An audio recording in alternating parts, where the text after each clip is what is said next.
بشكر الأب الروحي رئيس عبد الفتاح السيسي، وبشكر رئيس الوزراء، وبشكر وزير الداخلية لسرعة استجابتهم وتكليف الجهات الأمنية بمحافظة الغربية لحل قضيتي. شكرا بجد. السلام عليكم ورحمة الله وبركاته. الصورة اللي كانت معانا دي لبنت كانت بتشكر كل الناس اللي وقفوا جنب منها في قصتها.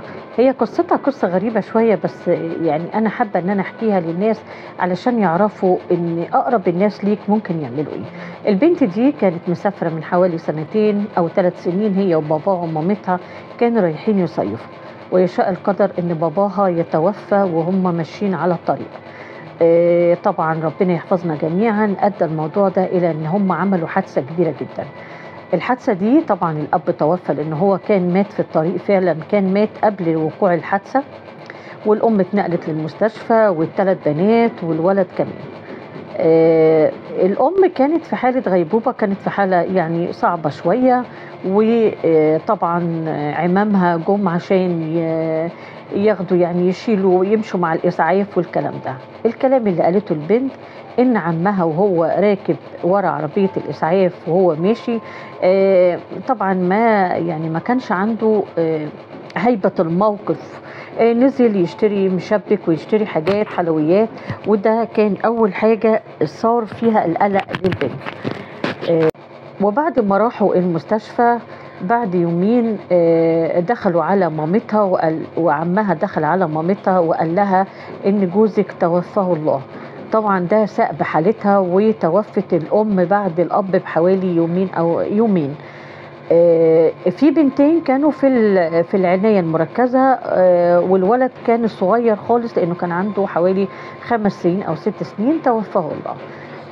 فاضل البنت اللي هي كانت في حالة حرجة، دخل ابن عمها عليها وقال لها باباكي مات ومامتك ماتت واخوك الصغير مات. البنت من الصدمة بردك ما استحملتش ان هي تسمع كده عن باباها ومامتها واخوها، وتوفت البنت. فاضل البنتين، كانت البنت اللي بتحكي دي والبنت التانية كانت حالتهم صعبين جدا، وطبعا ادى الى بتر يد البنت دي، والبنت التانية بتتعالج علاج طبيعي لان في حاجات مأثرة عليها، وما زالت لغاية النهاردة انها بتتعالج.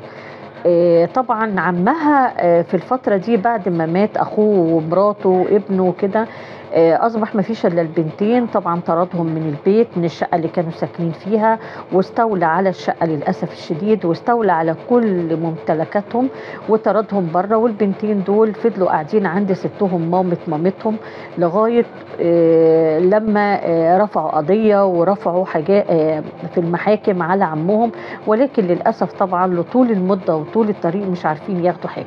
والحمد لله بسرعه وبندائها المستمر في عبر التواصل الاجتماعي تدخلوا ناس كتير جدا، ويمكن هي شكرتهم دلوقتي ان هم الحمد لله بدأوا يرجعوا لهم جزء من حقهم، وان شاء الله هيرجعوا لهم الجزء الثاني.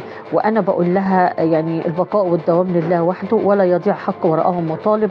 وعمك حسبي الله ونعم الوكيل، ربنا يعني هقول ايه، ربنا يهديه، ربنا يهديه يا رب.